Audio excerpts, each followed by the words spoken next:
వాళ్ళు ఏం చేశారంటే అప్పుడు మాకు ఇల్లు కిరాయికి ఇచ్చే పరిస్థితి లేరు ఎవరు. కారణం ఏంటంటే ఏ ఇల్లు ఇచ్చినా కూలగొడతారు పోలీసులు, మాకు కూలగొట్టి ఏ ఇల్లు ఇచ్చినా కూలగొడతారని వాళ్ళు మాత్రం ఆ ఏరియా నాకు చాలా సన్నిహితమైనటువంటి మంచి ఫ్రెండ్. వీళ్ళు ఇచ్చిన కొద్ది రోజులు ఉన్న తర్వాత వాళ్ళ బిడ్డ ఇంత ఉండే చిన్నది, ఆమెకి ఏమర్థమైందంటే వాళ్ళు వీళ్ళు అన్నారు, మరే వాళ్ళకి ఎందుకు వెళ్ళి ఇచ్చిందమ్మా మీరు, ఆ ఇల్లు పోలీసు వాళ్ళు కూడా కొడతారని వాళ్ళ బిడ్డతో ఎవరు ఇంతే ఉండేది. ఆమె గడిపోసారి వచ్చి ఈయనతో వచ్చినప్పుడల్లా మంచి చేయడానికి మనకి ఇంటికి వచ్చేది. ఆమె వచ్చి ఆ పాప వచ్చేదనిగా, ఆ బాబనా మీరు ఎప్పుడు కాల్ చేస్తారా అని. ఎందుకని అంటే మా ఇల్లు పోలీసులు కూడా కొడితే ఎట్లా అని. అరే ఇది నాకు కొంచెం అనిపించింది. సరే అని చెప్పి మా అన్న వాళ్ళు ఒక ప్లాట్ చూస్తే ఆ ప్లాట్ కొన్నాం. మా పెద్దన్ను మా అమ్మ అన్నారు ఇద్దరు, అరే నువ్వు ఎక్కడ ఏమైనా కానీ పిల్లలు ఉన్నారు కదా ఇంట్లోనే ఉంటారు, నువ్వు ఇల్లు ఏదైనా కట్టి నువ్వు ఎక్కడైనా తాగుమని మా అమ్మ అంటే కోపం ఉంటుంది. మా అమ్మకు నేనంటే చాలా ప్రేమ, కానీ ఉండే కాలం ఉండడు, ఏదేదో చేస్తాడు. ఆ ఇల్లు బాయ్ కాలు బాయ్ ఇదంతా పరిస్థితి వచ్చిందని చివరికి నా రక్షణ అనుభవం అది చెప్తే చాలా ఇబ్బందికరంగా ఉంటుంది. కానీ చివరికి ఏదో విధంగా నేను ప్రభువుని నమ్ముకున్నా, ఏదో విధంగా కాదు, ఖచ్చితమైనటువంటి ఆ పరిస్థితిలో నన్ను పోలీసు వాళ్ళు తీసుకుపోయి ఆ రోజు ఎన్నోసార్లు జరిగినాయి. ఊళ్ళందరికీ తెలుసు, చాలామంది డిస్టర్బ్ అయినారు. ఆ ఊళ్ళో కూడా చాలామంది ఇబ్బంది పడ్డారు. పాపం నేను తీసుకుపోయి ఎప్పుడు ఏం చేస్తారో అనేది. చివరి రోజు తీసుకుపోయినారు. ఆ రోజు 5 రోజులు కూడా దొరకనివ్వలేదు. చివరికి మా తమ్ముడు మా అన్న వీళ్ళంతా కూడా తిరిగినా దొరకలేదు. ఒకరోజు ఆ రోజు కూడా నేను మరి ఆ రోజు నిర్ణయించుకుని నాకు సావు అంటే ఎప్పుడు భయం లేదు. ఆ రోజు కూడా ఏమనుకున్నంటే నేను ఉండడం వల్ల కుటుంబము నష్టపోతున్నారు, ప్లస్ ఆ ఊరు కూడా నష్టపోతున్నారు. ఈరోజు నన్ను వీళ్ళు చంపితే బాగుందని నేనే వాళ్ళతో చెప్పిన. ఎప్పుడు కూడా ఎవరైనా చంపినా నేను ఒక్కరిని పోతే 10 మందిని చంపుతా అదే అనటోని నేను. అట్లా ఆ రోజు ఏమైందంటే నన్ను చంపులని చెప్పిన వాళ్ళతో. ఎందుకు అట్లా అంటున్నారు బాబు అంటే నేను ఉండడం వల్ల కుటుంబానికి ప్లస్ గ్రామానికి కూడా ఎప్పుడు పోలీసు వాళ్ళు పోతే ఉన్నారు గ్రామానికి, నాకు కాలు ఎరిగినా కానీ. అందుకని ఆ రోజు అన్నారు ఈరోజు 4 గంటలకు నేను ఖచ్చితంగా చెప్పలేదు, ఎందుకంటే 5 రోజులు అయిపోయింది నీ పని, చివరి రోజు ఉన్నది ఒకటంటే సరే. అది ఎప్పుడు 4 గంటలు అవుతుందా అని చూసిన, 4-5 ఏమో నాకేం తెలియలేదు. సీక్రెట్ రూమ్లో వెలుతురు వచ్చింది. ఆ వెలుతురులో ఒక దర్శనం సగమే ముళ్ళ కిరీటం లాగా, అంటే సిబ్బి తీగల వంటి ఆ జడ అల్లినట్టుగా ఈ నొసులకు బిర్రుగా గుంజి కట్టినటువంటి ఒక శిలువ మీద ఆయన అవపడుతూ ఉన్నాడు. ఆయన సగమే అవపడుతూ ఉన్నాడు. ఆయన కళ్ళ నుంచి రక్తము మోకాళ్ళ మీద నుంచి బొట్టు నీళ్ళ నుంచి నా ముందు పడుతూ ఉంది రక్తం. ఆ వెలుతురులో ఆ దర్శనం చూస్తున్నా. రెండవది ఆయన ఏమన్నాడంటే నీ శరీరము నలుగొట్టుడు వరకే కానీ నీ ప్రాణానికి హాని లేదని చెప్పాడు. ఆ స్వరం విని కన్ను తెరిచేసరికి ఏం లేదు, చీకటే. మరలా శ్వాసపై ఒక 5 నిమిషాల తర్వాత సేమ్ స్వరం వినబడింది. అప్పుడు అన్నాను యేసుక్రీస్తు గురించి ఎవరో ఎంతోమంది చెప్పారు, కాలినప్పుడు కూడా ఒక సహోదరి సువార్త ప్రకటించింది, వినలేదు. కానీ ఇప్పుడైతే ఒకవేళ నువ్వు దేవిని అయితే 6 గంటలకు ఉదయం నేను బయటికి వెళ్ళాలి, వెళితే జీవితాంతం నీతోనే నేను ఉంటాను, నాకు సాక్షి చెప్తాది అని నాకు తెలియదు అనగానే 6 గంటలకు నిజంగానే బయటకు తీశారు. ఇక చాలా తర్వాత హింస పెట్టారు. ఆ తర్వాత తీసుకొచ్చి ఇంటికాడ వెళ్ళిపోయినారు. ప్రైజ్ అలా. ఆ తెల్లారి నుంచే సువార్త ప్రకటించడం, పత్రికలు పట్టుకొని పోలీస్ స్టేషన్కి పోయినా. ఆయన అన్నాడు నన్ను, అంతకుముందు అశోక్ పర్యాయ్ గారు నేనేమన్నా నువ్వు కొత్త దేశం కట్టినావా అన్న. ఆ రోజు ఆ పోలీస్ అయిన అన్నట్టుగా నువ్వు మళ్ళీ కొత్త దేశం కట్టినావా పత్రికలు పట్టుకొని వచ్చినావు.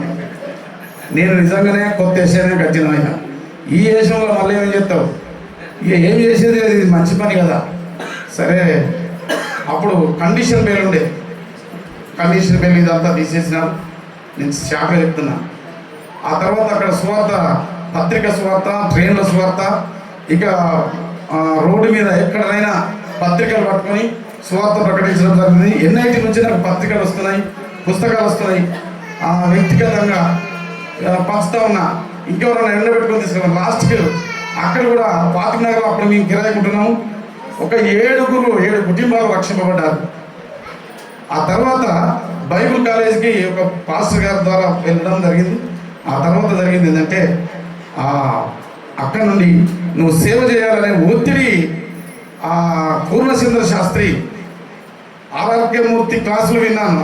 ఆరోగ్యమూర్తి గారి క్లాసులు పూర్ణచంద్ర శాస్త్రి వారే చేసిన నువ్వు సేవ చేయాలన్నారు. నేను సేవ చేయనన్నాను. ఎందుకంటే నా సాక్ష్యం మీద చెప్పినాం, దేవునికి మహిమ కావాలి కానీ ఈ మనుషులకు కాదు, మీరు సేవ చేయాల్సిందే, ఎప్పుడో నిన్ను దేవుడు ఎన్నుకున్నారని వాళ్ళు చెప్పారు. ఆ రకంగా నా దగ్గరికి కృష్ణప్రసాద్ అని బొజ్జ కృష్ణప్రసాద్ కాసిపెట్టు ఉంటాడు. ఆయన ఒకరోజు వచ్చి నేను బైబిల్ కాలేజీలో చూశాను, నన్ను సర్టిఫికెట్ తీసుకునేటప్పుడు చూసిండు. వచ్చి ఆయన డైరెక్ట్ వచ్చి మరి మీరు పాలకుర్తికి సేవకు రావాలన్నారు. అరే మరి నాకు సేవ అంటే ఇష్టం లేదు, ఇంతకుముందు ఇద్దరు ముగ్గురు అడిగి నేను చేయనంటే లేదు రావాలి బాబు, అది బొమ్మల కొరకు మాత్రమే, బొమ్మరలో పెద్ద సంఘం ఉంది, ఒక 100 మంది అని అయ్యగారు చెప్పారు. సరే అని చెప్పి వారి మాట ద్వారా వచ్చిన శోభక్క ఉంది ఇక్కడే, శోభక్క దగ్గరికి వచ్చినాము. అక్కడ ఒక 3-4 ఉన్నప్పుడు సాక్ష్యం చెప్పిన తర్వాత ఆ సేవ అయ్యగారు అడుగుతా ఉన్నాడు, మాకు ఈ పాస్టర్లు వద్దయా, మాకు ఒక పాస్టర్ ఉన్నాడు అని చెప్పింది. ఆ పాస్టరు ఇట్లా గలిబిలు ఉన్నది కాబట్టి ఈయన తీసుకొచ్చినానని అయ్యగారు చెప్పారు. లాస్ట్కి శోభక్క సరే అనగానే మేము మరినాక నేను అయ్యగారితో అన్నా, అయ్యా వాళ్ళ ఇంటికి పోయి ప్రార్థన చేద్దాం, ఒకవేళ మరి రమ్మంటే పోదాం, లేకపోతే మళ్ళీ మరి ఇంటికి పోతే శోభక్క ప్రార్థన చేసినాక అన్నదిగా అయ్యగారు రాళ్ళు కూర్చోళ్ళని అప్పుడు మంచిది. ఆ శోభక్క అప్పుడు మిమ్మల్ని కూర్చుండబెట్టి మీరే రండి అని చెప్పి, ఇప్పుడు శోభక్క బొమ్మర నుంచి బొమ్మరలో కొంత ప్రాబ్లం వచ్చింది. ఇది వాళ్ళు ఇక్కడ చేయొద్దనేది కొంతమంది తండ్రి నుంచి వచ్చి, ఆ తండ్రి నుంచి వచ్చినప్పుడు పరశురాములు వీళ్ళు కొంతమంది వాళ్ళని కూడా ఎదుర్కోవడం జరిగింది. ఆంచెలి ముగ్గు పోసిన తర్వాత ఏందో అక్కడ చేతులు పలగడం. తర్వాత ఇంతకుముందు సుదర్శన గారు చెప్పారు, సువార్త ప్రకటించాలని ఒక తపన అప్పటి నుంచే వీడికి వచ్చి సైకిల్ కిరాయిలు తీసుకొని కొంతమందిని టీం తయారు చేసుకొని మేము ఇక్కడ మా పాస్టర్లో సువార్త ప్రకటించడం జరిగింది. ఆ తర్వాత అట్లాగే కొండపురం వెళ్ళడం జరిగింది.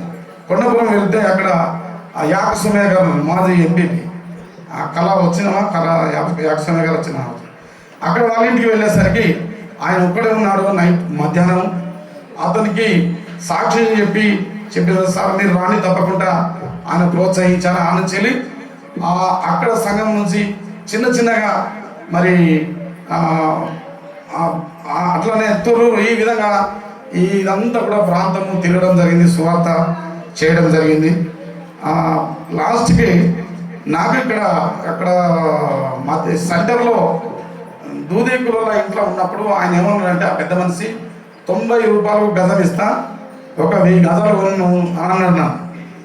నాకు భూమి వద్దు, గజాలు వద్దు, ఇక్కడ మేము పల్లెటూరు ప్రాంతంలో పరిచయం చేస్తాము, అది పల్లెటూరుకి వెళ్ళిపోతాను, నేను ఇక్కడ సిటీ అవుతుంది, ఇది రాను పెద్ద సిటీ అవుతుంది నేను ఆయనతో చెప్పిన. ఓ అట్లా ఆయనకి మన గురించి తెలియదు. తొర్రూరులో చేసేటప్పుడు ఏమైందంటే ఇక్కడ ఒక సహోదరి తొర్రూరు దగ్గర వచ్చేది. లాస్ట్గా ఏమన్నదంటే, అయ్యా ఇక్కడ దగ్గర వచ్చే పరిస్థితి లేదు, మరి ఎట్లా కావాలి అన్నది. టైంకు ఆటోలు రాక ఆమె ఇబ్బంది పడి, సరే అమ్మ అంతలే మా కిరణ్ కొండపురంలో నుంచి కిరణ్ వచ్చి వాళ్ళు ఉంటారు, వీళ్ళిద్దరి కొరకు ఒక రూము ఇట్లాంటిది ఒక రోడ్డుకు తీసుకొని ప్రార్థన స్టార్ట్ చేసినాం. 2016లో స్టార్ట్ అయింది. ఆ నుంచి వాళ్ళు కొన్ని రోజులు అయిన తర్వాత ఆ ఇండ్లు కాల్ చేయాలి, మీరు ఇక్కడ ప్రార్థన నడపద్దు అన్నారు. ఇంకో ఇంట్లోకి వచ్చినాం. ఈడ స్టార్ట్ అయింది. ఇక్కడ స్టార్ట్ కాగానే మనకు ఇక్కడ చాలా సంఘాలు, చాలా మంది మన వీరన్న వాళ్ళు ఇంకా సరోజ వాళ్ళు చాలా మంది ఇక్కడ అయినారు. ఈ 6 రూమ్లో పడతారు. వాళ్ళు ఇంటి పక్కల వాళ్ళు ఏమన్నారంటే, ఇక్కడ ఏంది లొల్లి కథ బాగాలేదని. అంతకుముందే ఈ ప్లాట్ను మేము కొన్నాం. ఎందుకు కొన్నామంటే, ఈ దేవుని కొనకని కానీ పిల్లల కొనకని కానీ కాకుండా, నా ఉద్దేశం ఏంటంటే, ఇద్దరు ఆడపిల్లలు కదా, వాళ్ళ కొరకు కొనేస్తే అయిపోతుంది, అక్కడ భూమి అమ్మినాం కదా అని అనుకున్నాం. అలాగా అనుకున్న తర్వాత ఏం జరిగింది, ఇక్కడ వీళ్ళు వాళ్ళు అంత ఒత్తిడి చేయడం జరిగింది. ఒకరోజు నేనే నిర్ణయం తీసుకున్నా, ప్రార్థన చేసిన, ఎందుకో నాకు ఈ ల్యాండ్ దేవునికి అయ్యాలా అనిపించింది. మాకు ఇది తప్ప ఇంకా వేరే భూమి లేదు. అప్పుడు సమర్పించుకొని మా పాస్టర్లకు చెప్పిన, పిల్లలను పిలిచిన, ఒక నైట్ వచ్చి ఇక్కడ ఈయననే ప్రార్థన చేసిపోయినాము, దేవునికి సమర్పించుకున్నాం. మా పిల్లలు ఎవరు కూడా ఇది ఎందుకు ఇచ్చారు అని అనలే. ఆ తర్వాత ఆదివారం వచ్చిన తర్వాత సంఘానికి ఇట్లా సంగతి అని చెప్పినాక సంఘాస్తులు అన్నారు కదా, నువ్వు అది ఇస్తే బిడ్డల పెళ్లి ఎట్లా చేస్తావయ్యా, మేము అందరం కలిసి కొంటుమో ఏమో చేస్తాము, ఇది నువ్వు ల్యాండ్ ఎందుకు, నువ్వు ఏం లేదు కదా, మళ్ళీ నీకు జాబ్ లేదు ఏం లేదు, అనవసరంగా ల్యాండ్ ఎందుకు ఇస్తామని వాళ్ళు బాధపడ్డారు. అయితే నేనేమన్నంటే, నాకు దేవుడు చెప్పింది ఏమని, నా ఇద్దరు బిడ్డల పెళ్ళిళ్ళు దేవుడు చేస్తారనేటువంటి నమ్మకం ఉంది, ఆయన చేస్తారని చెప్పి. అట్లనే ఇద్దరు బిడ్డల పెళ్ళిళ్ళు కూడా దేవుడు చేసేది. రూపాయి వాళ్ళని కష్టపడగలేదు, నేను కూడా చేయలేదు. ఒకవేళ వాళ్ళు అడిగినా నేను లేకపోతుంది, కానీ వాళ్ళు అడిగినారు కదా, అడిగినారు కదా. ఇలాగూ బిడ్డల పెళ్లి జరిగిపోయి ఆ పెళ్లిళ్ళు కూడా చేతుల మీద మా పాస్టర్లు వీళ్ళు కలిసి అదంతా కూడా జరిగిపోయింది. ఇక ఇక్కడ పునాది వేసిన నాట నుంచి మొదలుకొని చాలా మాకందరికీ కూడా శ్రమలు వచ్చినాయి. పర్సనల్గా నాకు, సంఘానికి చాలా కష్టపడ్డారు వాళ్ళు కూడా. ఎటువంటి పరిస్థితుల్లో ఇప్పటి లాస్ట్ పరిస్థితి అయితే చెప్పుకోలేనటువంటిది అన్నట్టు. చిన్న చిన్నగా 2019లో ఈ పునాది వేసినాము. ఇప్పుడు కూడా ఇంకా పూర్తి కాలేదు, బయట ఇంకా ఉంది. అయితే ఇంతమందిని అంటే ఇక్కడ ఏంటంటే మా సంఘస్థులకు అందరికీ ఉద్యోగాలు లేవు, ప్లస్ చెరువు కింది పొలాలు కూడా లేవు. అంతంత మాత్రం మళ్ళా కొంతమంది కొత్తోళ్ళు అంటే పూర్తి పరిపూర్ణతలో ఇదంతా సమర్పించుకుంటే ఎట్లా అనే కాడ ఇవన్నీ కూడా కొన్ని పరిస్థితులను బట్టి వారు కూడా ఎంత చిక్కిపోయిన పరిస్థితుల్లో ఉన్నప్పటికైనా వాళ్ళ చేతులు చాశారు. ఈ ల్యాండ్ ఇచ్చిన తర్వాత మాకు ఇద్దరు బిడ్డల పెళ్లి అయిన తర్వాత వాళ్ళకి కళ్యాణ లక్ష్యం వచ్చింది. ఆ కళ్యాణ లక్ష్యం కూడా చర్చికే వాడడం జరిగింది. ఇదంతా సంఘం చూసి వాళ్ళు కూడా చేతులు చాశారు.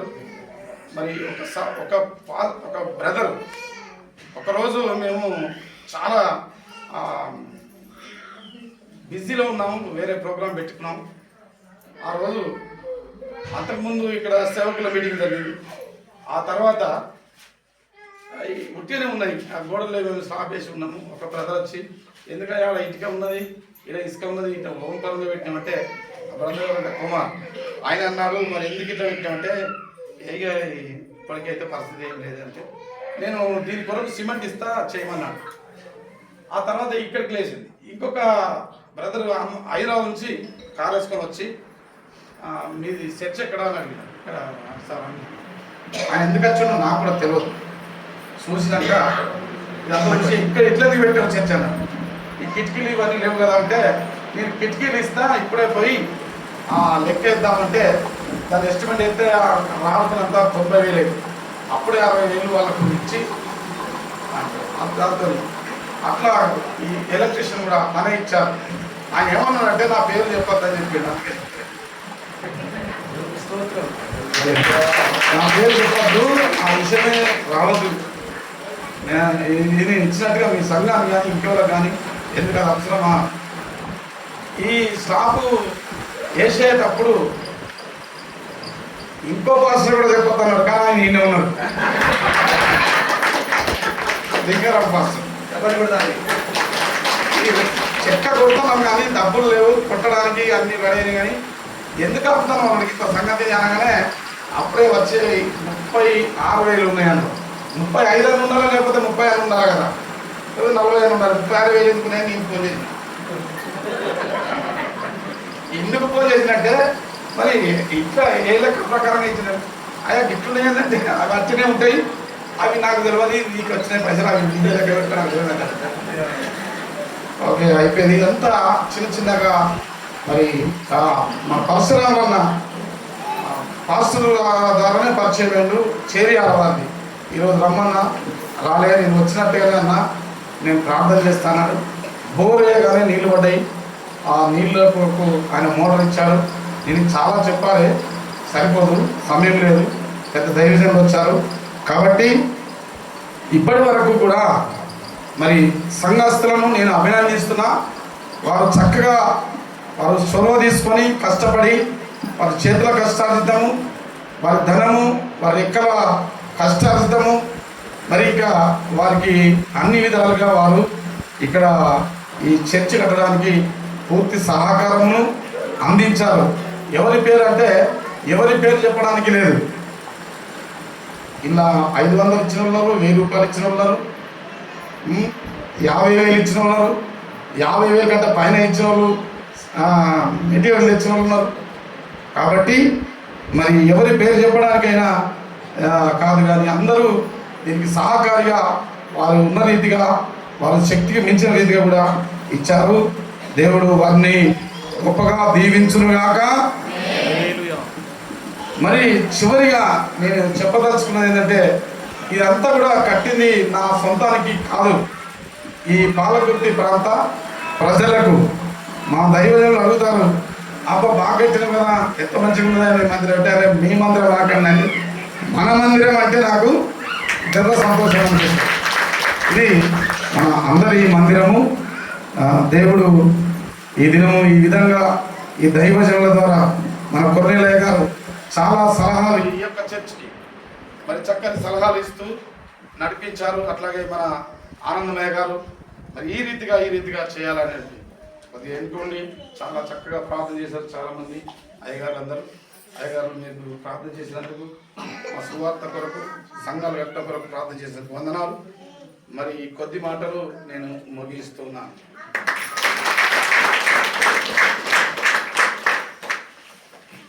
ఓకే, వందనాలు పాస్టర్ గారు. చక్కగా, ఎందుకంటే వారి సాక్ష్యం, వాళ్ళ లైఫ్ హిస్టరీ ఒక ప్రత్యేకంగా ఉంటుంది కనుక అది లిమిటెడ్ మెంబర్స్కి తెలుసు ఆయన బాధ. కాబట్టి ఎంత అద్భుతం అంటే అంత అద్భుతం. దీనికి ప్రత్యక్ష సాక్షులు అశోక్ పాల్ గారు, మేము అన్నతమ్ములం అనుకుంటాం. మేము అన్న వాళ్ళ పిల్లల పెళ్ళిళ్ళు చేయాలంటే చాలా కష్టతరమైన పని. నాకు ఆడపిల్లలు లేరు, కానీ ఆయన బాధ చూస్తే చాలా వేదన. కానీ దేవుడు అద్భుతంగా చక్కటి అల్లులను ఇచ్చాడు. కాబట్టి వాళ్ళని మాట్లాడేటప్పుడు స్టార్టింగ్ నుంచి ఎండింగ్ వరకు ఆ మ్యారేజ్లో మేము ఉన్నాం. కాబట్టి వాళ్ళను ఏమన్నా అడుగుంది అని అడిగితే కూడా, అడిగేది మీకెందుకు, మీరు అమ్మాయిని ఇస్తారా చెప్పండి అన్నారు. కాబట్టి అంత అద్భుతంగా దేవుడు చేసింది. ఈ ప్లాట్తోని వాళ్ళ ఇద్దరు పిల్లల పెళ్ళిళ్ళు చేసిన తెలియదు, కానీ దేవునికి ఇచ్చినందుకు ఆ పిల్లల పెళ్ళిళ్ళైనాయి. వాళ్ళ ద్వారా వచ్చిన కళ్యాణ లక్ష్మిని చర్చికే పెట్టిందంటే వాళ్ళు ఎంత ఓర్పు కలిగిన పిల్లలు, అది బాగా మనం అర్థం చేసుకోవాలి. అది దేవుడి నుంచి అయింది తప్ప మన శక్తితో, మన బలంతో అయింది కానే కాదు. కాబట్టి ఆ పిల్లలు, ఆ అల్లుళ్ళు, బిడ్డలు కూడా ఎంత సాక్రిఫైస్ చేశారు. కాబట్టి కొడుకు, కోడలు, శ్రీకాంత్ కూడా మరి తను ఉద్యోగం లైన్లో వెళ్ళిపోతాడు. ఇక్కడ నేను కూడా పెళ్లి చేసుకోండి, కానీ ఆ కొడుకు కూడా ఈరోజు సేవలోకి వచ్చి నేను ఒక సంఘం అనే ఉద్దేశము ఆ కొడుకు దేవుడు అక్షక్తులుగా చేసి సేవలో తాను నడిపిస్తున్నందుకు కూడా దేవునికి మహిమ కలుగుతున్నది. చిన్నల్లుడు కూడా సేవ చేస్తున్నాడు, పెద్దల్లుడు కూడా మరి సేవలోనే ఎవరినిష్టగా పనిచేస్తున్నాడు. అంటే తన ఫ్యామిలీ మొత్తం దేవునికే సమర్పించుకునే టైం దేవుడు ఇచ్చాడు. కాబట్టి దేవునికి మహిమ కలుగును గాక. ఈ కరెంట్ ఇక్కడిక్కడనే పోతుందా, పైన పోతుంది?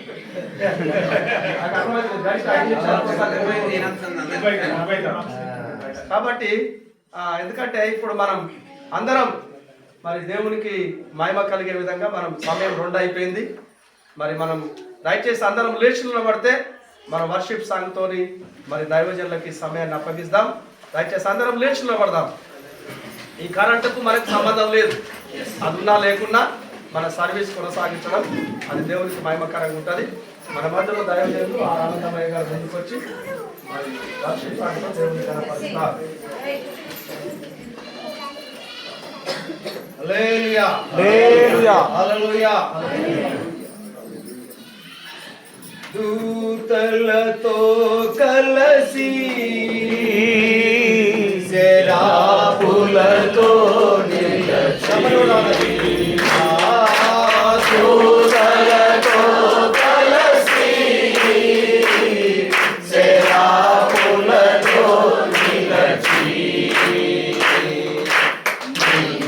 మహిమను చూడాలని ఆశగా ఆడాలని మహిమను చూడాలని ఆశగా ఆడాలని ఆరాధించాలని ఆస్వాదించాలని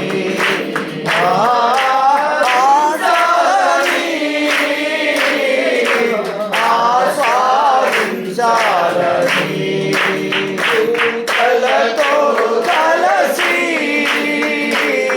శరాపులలో నిలచి దూతలతో కలసి శరాపులతో నిలచి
వాక్య సందేశం కొరకు మన మధ్య లింగారావు పాస్టర్ గారు ప్రార్థిస్తున్నాం.